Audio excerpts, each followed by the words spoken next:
Coming to you from Southern California, this is Mindset, mental health news and information. I'm your host, James Curtis. On today's show,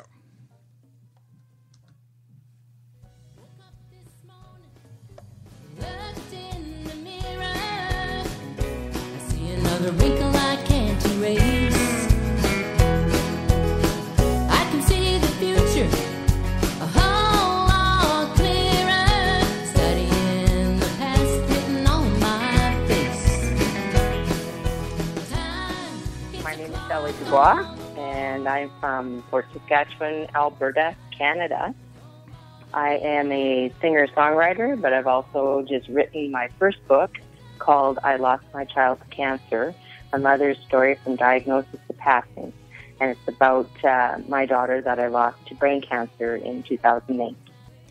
Shelley Dubois' story is about loss, grief, recovery, and hope, and it's both heart-wrenching and inspiring. It's our main story today. But first, this news from the Mindset Report. The Mindset Report, available online at mindsetreport.com. The Mindset Report, your most comprehensive online source for mental health news. Today's Mindset Report is underwritten by Nithyanandam University, whose mission includes bringing together the best scholars and researchers to create and recreate knowledge. Online at university.nithyanandam, that's NITHYANANDA.org. From NBC News, almost a year after the horrific accident that injured his brain and his body and took the life of a fellow comedian, Tracy Morgan says he's on the mend. Although he still walks with a cane and has headaches as well as memory problems, experts say full recovery could take years. From Health Magazine, online at health.com, how do you know if you're really depressed? That is, if you're experiencing what's known as clinical or major depression, as opposed to just being a little cranky or a little down. Well, depression is more than just feeling down or crabby. It's caused by a chemical imbalance in your brain that usually affects your mind as well as your body. So, while feeling sad is one sign of depression, there are usually physical cues as well, like the loss of appetite or a change of appetite that's usually a loss or lessening, insomnia, tearfulness, extreme lethargy, and no longer enjoying those activities that you used to love. A rule of thumb is as long as your bad mood isn't interfering at home, at work, or with your ability to get your daily routine done, getting through your daily routine, it's probably not depression. And if you're planning on being in Southern California this Saturday afternoon, Nithyanandam University invites you to attend a demonstration. Here's Ma Virupa. My name is Ma Virupa, and I'm the Vice Chancellor here at Nithyananda University in Montclair, California. It's so good to talk to you again. We last talked, and I have to tell you that I got some wonderful feedback on the meditation that you led me through when we were talking about mindfulness a few months ago. So thank you so much for that, and it was really, really powerful for a lot of people. Wonderful. That's very encouraging. That's what we are here for, and I'm happy to be of some benefit for others. It was wonderful. Remind everyone about what you do and Nithyanandam University and what that is. We are located here on Central Avenue, 9720 Central Avenue in Montclair. And we are a center, a spiritual center, that is putting out various ways to help bring about a transformation for human beings from all different religious backgrounds. What we are teaching here is basically spirituality. We are a Hindu temple, and we do have deities, and we perform daily rituals and pujas and homas, different ways to connect with the divine. But basically, we are reaching out to people from all different religions to be able to help them bring about an understanding and a deeper connection with their true inner self. That is the main purpose. the event that I would like to share with all your listeners today, James, is about how we can will what we want and make it a reality for ourselves in our life. So basically, how we can become superhuman beings. The ability for this to happen exists in all of us. It is lying dormant. All it needs is just to be awakened. And this is possible through a very simple initiation, a meditation process by awakening what is called our third eye. And what is Third that? eye, it is actually a very powerful energy center, which is an intra-organ, and it exists in all of us. It is called Agnya, which means will. And when that is awakened, your will be honored by existence. Traditionally, it was thought of as a mystical energy center, and it's considered also as a gateway to achieving higher consciousness and higher powers. So one of these powers or capabilities which one acquires when the third eye is awakened is the ability to see without using the physical eye, which is to be able to see and read and do things blindfolded when your physical eyes are covered. Let me just pause right there, just so people understand what they're hearing and what you're saying. You're talking about an actual blindfold, having your sight actually blocked or with your eyes closed, and being able to perceive images as just as you would if your eyes were open. Colors, images, text, everything, just as you would see with your eyes open. And are you demonstrating this for people? Can they see this happen to others? Yes, Can they experience it for themselves? Absolutely. We are we're doing a live demonstration. We are going to be having a couple of children who have received this initiation, and they will be giving a live demonstration at our center here in Montclair on this coming Saturday, the 6th of June, from 2 to 4 p.m. We are inviting everyone to come and see for themselves the power of this process and the capabilities and how it can express and what benefits it has for each one of us. And give us the address again. It's 9720 Central Avenue, Montclair, California, 91763. I hope that people will come and see this. It's an extension of what has become really ubiquitous. It's everywhere. You hear the ideas and the practices of mindfulness, of quieting the mind. It's been studied and used in scientific institutions, evidence-based practices. There are studies everywhere on the internet that you can find. Medical schools use this. It's a real thing, and what you're talking about is a further extension of that same practice that can be so well developed that are really truly amazing people can accomplish. Absolutely. This is really no trick or an illusion or a gameplay, James. It is a pure expression of abilities which are acquired through sacred spiritual process. And there are many other benefits which are expressed by us, like heightened intuition and increased intelligence, creativity, problem solving. You're just able to grasp new concepts very quickly. This is what we are seeing in the children. It is possible for everyone, children and adults. Of course, children pick it up a lot faster. This is, I think, the way when we are able to elevate and live from a higher consciousness, we will be able to bring peace and harmony amongst all of us, which we have all been wanting for this world, this planet. Mavirupa, thank you so much. Thank you, James. For details on these and other news stories about mental health, check out the Mindset Report online at mindsetreport.com. Back with today's topic, how do you recover when you lose a child? We're back in just a moment.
Welcome back to Mindset Mental Health News and Information. I'm your host, James Curtis.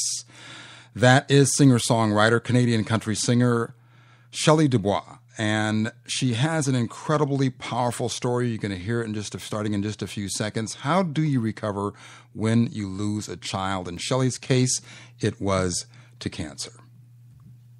My name is Shelley Dubois, and I'm from Fort Saskatchewan, Alberta, Canada. I am a singer-songwriter, but I've also just written my first book called I Lost My Child to Cancer, a mother's story from diagnosis to passing. And it's about my daughter that I lost to brain cancer in 2008. Describe your daughter to us. Her name is Chantel? Yes. Tell us about her. Beautiful girl. She was quite involved with life. She tried many different things. She tried music because she comes by it honestly from her mother. But later on in life, she really found her true love in sports and basketball and volleyball, and especially golf. Golf was her main sport. She was hoping to turn pro one day, actually. And then she had quite a group of girlfriends. They knew how to do things together. They partied and they did group activities together. They just had a lot of fun, and she was just full of life like that, knowing how to have a lot of fun. She was also a very bright girl, always an honor student. She actually had written a story while she was in university, and she talked about her cancer, and it actually got published.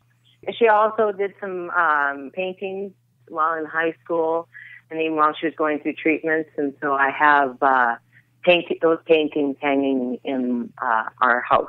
Wonderful. About four or five of them. Yeah. So we're a very close family. We're a spiritual family. Just have a lot of positiveness in our lives, and we surround ourselves with positive people.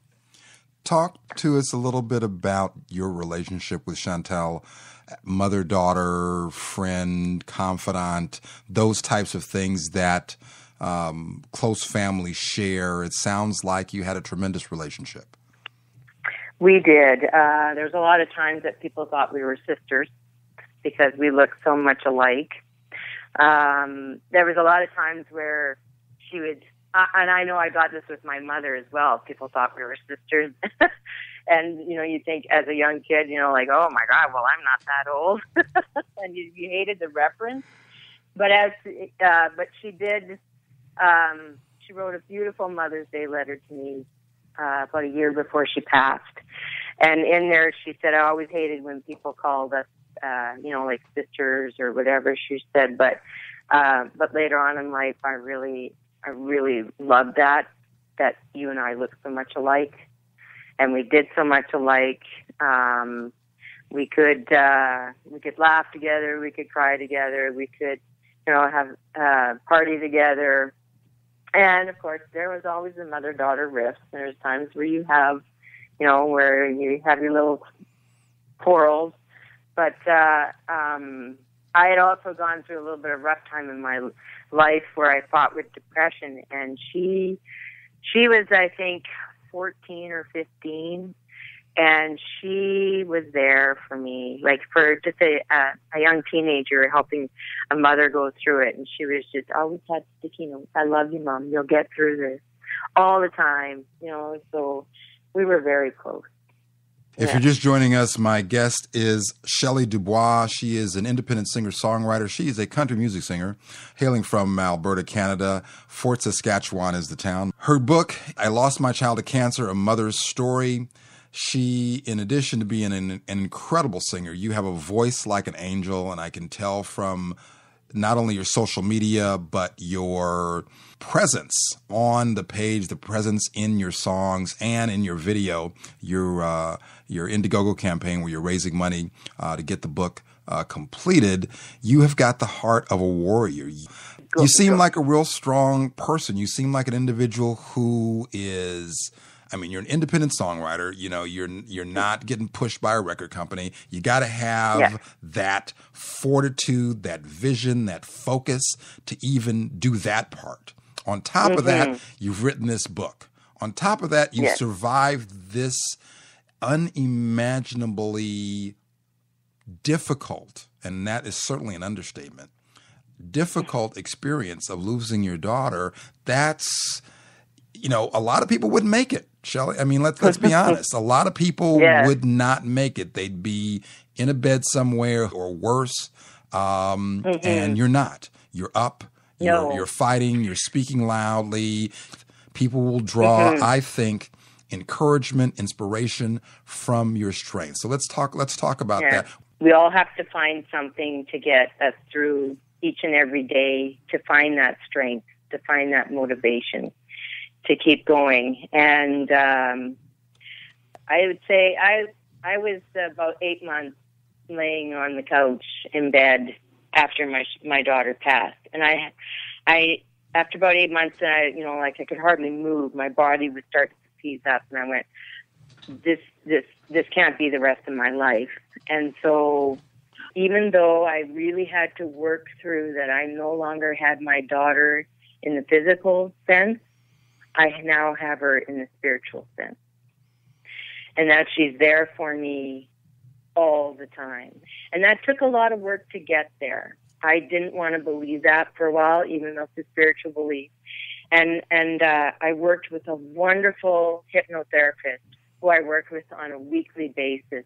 And there was a lot of work to get through for me to get to that place. And I would say it took a good 2 years of that work and having that spiritual belief that kept me going. And then it still worked after that. And I would say it took me a full 4 years before I really became myself again. There's still that piece of my heart that will always be missing or hurting. But with my hypnotherapy and my spiritual belief, I also listen to a lot of motivational speakers, read motivational books. So that's what keeps me going every day. And so my suggestion to people is to find something, whether you have your belief in God, turn to God. You might be angry at God for taking away your child, but, find somebody to talk to. It could be your priest, your pastor, or group therapy. I've become a part of, it's a Facebook group, and it's moms who lost a child to cancer. You can't do it alone. Some people try to do it alone, and they feel really lost and alone. So that's my biggest thing, is to find something that you believe in and someone to talk to help you through on a daily basis, a weekly basis. Just something. Just don't sit at home and do nothing. You need to really find something, and that's what's worked for me. That's how I keep going. There's times where I still have my days where I really miss her. I'll have a good cry, and I'm feeling overwhelmed with things. But then you have to allow that for yourself, and then it's okay. Pick up and let's keep going. Put one foot in front of the other. Shelley Dubois, let's start at the beginning. When Chantal found out, how did that come about? Were there any signs before you found out that she was about her diagnosis? Walk us up to that point. Okay. Like I said, we were living on the west coast on Vancouver Island in BC, and we had moved her in her grade 12 year. And, of course, she had gone to school with all her friends the whole, 12 years. So to move at that 12-year point was, a difficult decision, but she was good with it. So what we did was we said, okay, she'll do one semester on the West Coast and then come back to Alberta and live with my parents in Peace River, Alberta, which is a little bit more north of Fort Saskatchewan. And she would finish off her schooling and graduate with her friends. So she was back in Peace River in her second semester, and it was May. And what year was this? 2006. Okay. Yeah. And so it was getting close to graduation. There was a lot of preparation. She was on the grad decorating committee and other things, so she was busy with that. But there's also another school in the community that they were having their high school graduation, and they had I think about a month before. I can't remember for sure. But she had gone to that party and gone to the graduation and the after party and everything and had a good time. And the next day, she was saying to her friend where she stayed at, she goes, my vision is kind of blurry and I have a really bad headache. So, they, you just think it's from partying the night before, or maybe a migraine, because I was a migraine sufferer at the time. So she went back to my parents' home. That was a Sunday, and the Monday morning, her vision was still blurry, and she still had quite an excruciating headache. So my mom took her to the local hospital where they did a CAT scan, and so they found the tumor at that time. So they phoned me. And this was a tumor in her brain. Yeah, tumor in her brain, located in the thalamus. So they phoned me. So right away, I got on a flight the next morning, because the next morning she had to go to a nearby community by the name of Grand Prairie, which is a small city and it has a bigger hospital, and she needed an MRI done, which couldn't be done in the smaller community of Peace River. So they were going to Grand Prairie the next day, so I flew into Grand Prairie and met them there. And so she had the MRI done, and they were sending that out to a specialist at the University of Alberta in Edmonton. So, and University of Alberta is quite world-renowned for all its medical discoveries and just how good the hospital is. So we went back to Peace River from Grand Prairie, and they'd informed us that the specialist would call us. So this is now about 2 weeks before her graduation. And the specialist a couple of days later, he wanted to see her right away. And we said, well, there's graduation going on and stuff. And he said, well, just tell her to take it easy. But he gave us if she starts to vomit, severe headache, she has to get out here immediately. So we just took it easy, and about 3 days before her graduation, she started vomiting and stuff. So we had to call an ambulance. Go to the Peace River Hospital. They prepped her. I flew with her to Edmonton Hospital. Her temperature was starting to go, she was becoming very hot and delirious. And it was scaring me. It was scaring the crap out of me. And so they were just trying to keep her calm. So they, the next day, as we got into the University of Alberta Hospital, they got her all hooked up to machines, got her stabilized. The location of the tumor was at the base of the thalamus, so it was squeezing off the line that our cerebral spinal fluid comes up to our back and up to our brain, and back down again. So it flows in a big circle. And so the tumor was squeezing off that fluid. And so what they had to do was drill a hole in her skull so that they could reroute that line so that the fluid would flow freely. And because it's in the base of the thalamus, it's too dangerous of an operation to remove the tumor. So at the same time that they did that, they were able to take a bit of the tumor to do a biopsy on it. At that time, they didn't know if it was cancerous or not. It was just a tumor there. So after they did that, rerouted the cerebral spinal fluid, they were able to settle everything down. Her blood pressure leveled out after a few days. It even affected her memory. Like, they started asking her questions: where are you? What's your name? What year it is? And she was all over the map. It was unreal. So that must have been so incredibly difficult for you to witness a deterioration or a change in your daughter so quickly. Yeah, it was. It's just it's night and day, and it's amazing how much a trauma like that can change how our body reacts. And to watch my daughter go through it was just like I was freaking, like any parent would, right? So, the hospital staff are just trying to keep me calm because I was the only one who flew out with her at that time. Everybody else, East River to Edmonton is a 5.5-hour drive. So my husband and other daughter, they had to drive up from the island, then drive like 1,400 kilometers away, and then come to the hospital. So it was just me at the time. So, everything got stabilized. She missed her graduation, and so the diagnosis for the whether it was cancer or not, we had to wait for about 2 or 3 weeks for the results to come back. So the doctor had asked us to stay in Alberta. So then we were waiting at my parents' place, and the diagnosis came back that it wasn't cancerous. That it was not? That it was not.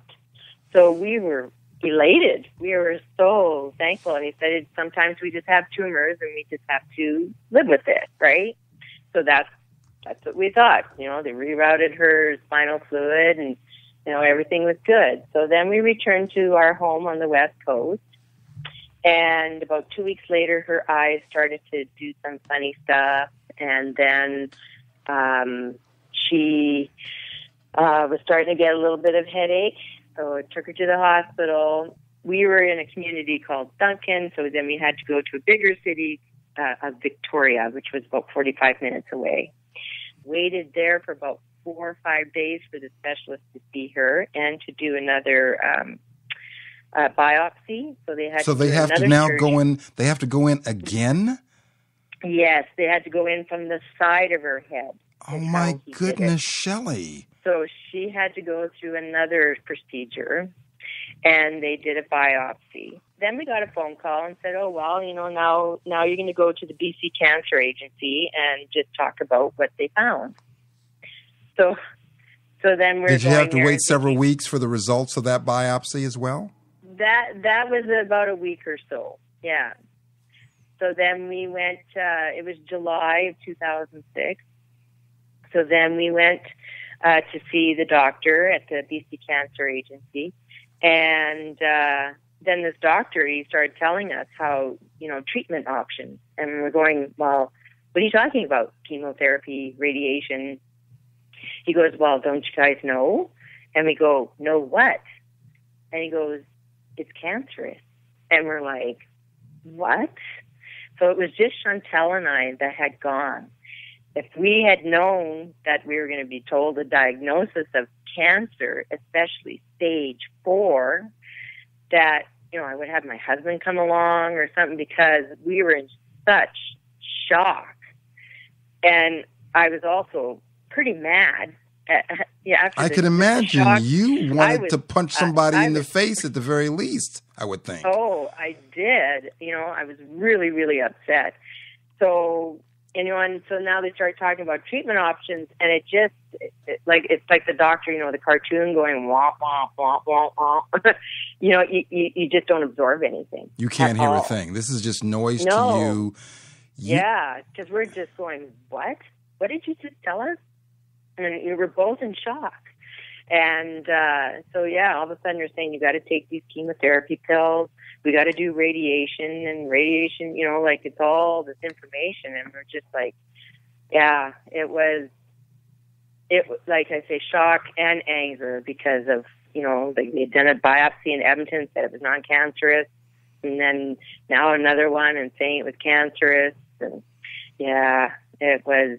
And then our lives fell apart even more from that moment on. What happened? It was just because, that shock of now we've got to deal with cancer, right? Yeah. And so we had just moved to the island, not even a year before that. My husband and I had just started new jobs, And so now I have to take off. I had missed a lot of work. Now I'm, like we're wondering, what are we going to do now? Because we have to travel every day, 45 minutes for her radiation treatments for 6 weeks. And she's also got to start chemotherapy. Like, it was just one thing after the other, and just to absorb all that. And plus, your child has cancer. Do you know whether you don't know whether she's going to live or not? But always in my mind, I always put, she's going to get through this. She's going to get through this. And so did she. That was our focus right from after the initial shock and getting into treatments and everything. We just went, okay, this is what we got to do, and she's going to get through this. And you talk about on your website and on your social media the fact that because of these tremendous changes, you had just started your jobs, and things financially became incredibly difficult because of the changes. It became hard to support your family. Absolutely. And that happens to every family that, you get a person diagnosed. And I don't mean it to sound worse for anybody like that's an adult, right? But because it's a child, benefits aren't there in a lot of ways. Benefits meaning if I were to get sick and working at a job, well, then I get sick time and I can go on, short-term disability, long-term disability, things like that, and still pull an income. When it's your child, there's nothing in place for that. So now, when myself or my husband had to miss work, it was using up our vacation time and our sick time. And once that was done, then there was no pay for us. So there was no income coming in especially for me, because there was a lot of times I couldn't work. I was taking care of her. So we have an incredible circle of family and friends from our hometown of Peace River, Alberta. We had friends and family on the island, people that my husband even worked with, and people just came together and started fundraising for us. And thousands of dollars were raised to help us out. And we are forever grateful for that. Walk us through what you were experiencing. Obviously, Chantal is going through hell, dealing with not only this affliction, this disease, but the treatments are not pleasant from what I understand as well. They have their own separate set of horrors that go with them in terms of side effects. Is that right? Yes. Well, the first chemotherapy she was on was just by pill form. And she was doing radiation at the same time. So she had her beautiful long hair that she always had since she was a little girl. So she had to cut it, and then it started to fall out quite a bit. And because I used to be a hairdresser as well, she said, "Mom, cut it." And I did not want to at all.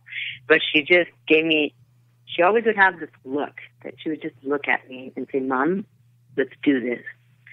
And so I went, okay. And I think I tried not to cry the whole time cutting her hair. And then my other daughter and myself also had long hair, so we cut her hair in support of that. In solidarity, so, yeah.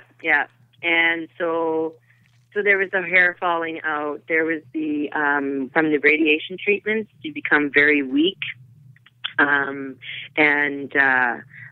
very. She started to get forgetful, and she also was very tired. We had to help her. We lived in a townhouse, so we had to go upstairs to get to the kitchen and the bedroom, help her up the stairs an awful lot, my husband and I. And so from that chemotherapy, she didn't get really sick, like vomiting, but there was those side effects. It was the treatments later on when the cancer grew back and another tumor showed up. That then it was where now it was intravenous treatment. Chemo. the chemo was intravenously, and there was severe side effects from that. And also the one drug she had to be on it's called dexamethasone, and what it does is because when you get radiation treatment, there's a lot of inflammation that happens, but in order to help reduce the swelling in the brain, you have to take this drug, but it makes you eat constantly. And she gained 50 pounds within a short period of time. And her stretch marks, because her body was small and she stretched out that quickly and that big, that the stretch marks, even they were stretching so much that they were bleeding. Oh, my goodness. So I had to bandage that as much as possible. And then with the intravenous chemotherapy, it was it gave her excruciating leg pain, excruciating. She was in so much pain, so then we had to go on to morphine, another drug. And it was just like, I just can't keep pumping drugs into her. I was in such a high stress mode where I was trying to find how can I feed her good food? Can good food help with this? And I was doing my research at the same time and trying to help her get through this with good food, taking sugars out of her diet, trying to take breads out of her diet, just trying to get like whole foods and like vegetables and fruits. Trying to do that.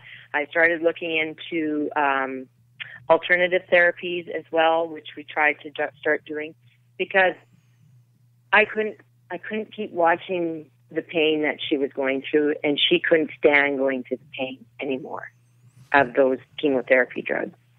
So then we said to the doctor, we're stopping these chemotherapy drugs, and we're going to try some alternative therapy. From 2006, when you get the diagnosis, to 2008, when she passes, how far along that timeline were you when you decided that you were going to stop the chemotherapy? Okay. It was June of 2008 that she started those treatments, and it was, I think, end of August of that, that we stopped treatments. And then so all of this really, really difficult, severe, extreme fallout from the chemotherapy and the disease happens in a matter of a few short months. Yeah, it was. And I explain it all, like there's some political stuff involved, how the treatments came in and the cost of them and everything that I refer to and that I write about in my book, and just how, to really ask questions to your doctor. We put our total trust in the medical system, total trust. And we really need to ask a lot of questions. And so the drugs, the last two drugs that she was on, was more of experimental drugs. And so there wasn't a lot of studies done on it. And it sounds like you weren't getting a lot of information about exactly what was what. Even from the very beginning, they didn't even really tell you that the tumor had come back malignant at the outset. Yeah. So, going through a couple of things there and then finding out second time that it was cancerous. So, wow. Yeah. So we had a lot of, Geez, Shelley. So in the time we have remaining, let's go ahead and spend it on you. Just hearing this experience is so heart-wrenching. It's so difficult just to hear. I can't imagine. And I got to find another phrase other than I can't imagine, but I just can't imagine. Hearing it is difficult. Experiencing it must have been, what was that like? I mean, can you even put it into words? Hell. Yeah. If this is what hell is, that was hell. Yeah. As parents, I have 3 children, and I joke with friends who have kids that there's nothing worse than seeing your kids sick and being helpless, not to be able to make them better. There is no worse pain. And that, actually, that's not the joke part. The joke part is that it's harder on the person watching the patient than it is on the patient. And again, I say that tongue in cheek when our kids are going through whatever they're going through, or a loved one even is going through wherever they're going through, taking mom or dad to the doctor, or they come down with something. But is there any truth to that? That as horrible as it is for your daughter, for Chantel, going through this, and obviously it doesn't make any sense to compare the two, but you're going through your own separate horrible stuff too. Mhm. Absolutely. Yeah. We did a lot of talking together as the two of us, or as the family. And she was laying in bed and just like talking about spiritually how we were going to get through things. She was even she set up her room Zen-like and everything. So there was times where I felt she was really strong, and I felt I was the weak one. And I never wanted her to see that weakness, though. And I think it was the same way for her. I think she always wanted to stay strong for me, and I wanted to stay strong for her. So whether or not, what you're the person going through, to watch my child go through that was very painful. And so many people have said, I wish I could take on your pain. You just wanted it to get better. You wanted it to go away. I hate seeing you go through this, and I felt helpless, very helpless. And I didn't want her to see that either. But she had so much strength when she was going through everything. And, just like, Mom can do this. Like, she was such a strong person herself. My guest is Shelley Dubois. She's an independent country music singer from Alberta, Canada. She has a tremendous voice. She has a tremendous spirit. She has authored a book. It's called I Lost My Child to Cancer, A Mother's Story from Diagnosis to Passing. You can support her on Indiegogo, support her on her website, buy her music, listen to her. I want to circle back to the beginning of the diagnosis. You talked about the idea of just being, understandably, in utter shock, because the way you learned about it was weird. It was a surprise and didn't come across in any sort of deliberate way from the medical providers you were dealing with. Yeah. Did that shock ever wear off? Did it subside and get replaced by something else, or did it ever go away? More of my interview that balanced the answer to that question. I'll give you a little hint. It was replaced with something else that was equally strong. More of my interview with Shelley Dubois and the answer to that question on the extended interview podcast. I'll get that posted later on this evening. Look forward to tomorrow morning. And check out the Mindset podcasts, all of them, on iTunes, iHeartRadio, TuneIn Radio, YouTube, and Spreaker. Don't hate me for ending the show right there. Out of time. It was a long interview, but compelling. You won't want to miss the rest of it. If you like what we're doing here on Mindset, go to the website, mindsetshow.com. Click on the Support Us tab. Buy something that you're going to buy anyway that helps us support our broadcast. Until next week for Mindset, mental health news and information, I'm your host, James Curtis. Dare to see mental health differently, because understanding why we do what we do helps us all do better. See you next week. You were sitting in your bedroom, holding a picture in your hands. It was your first love, and how you knew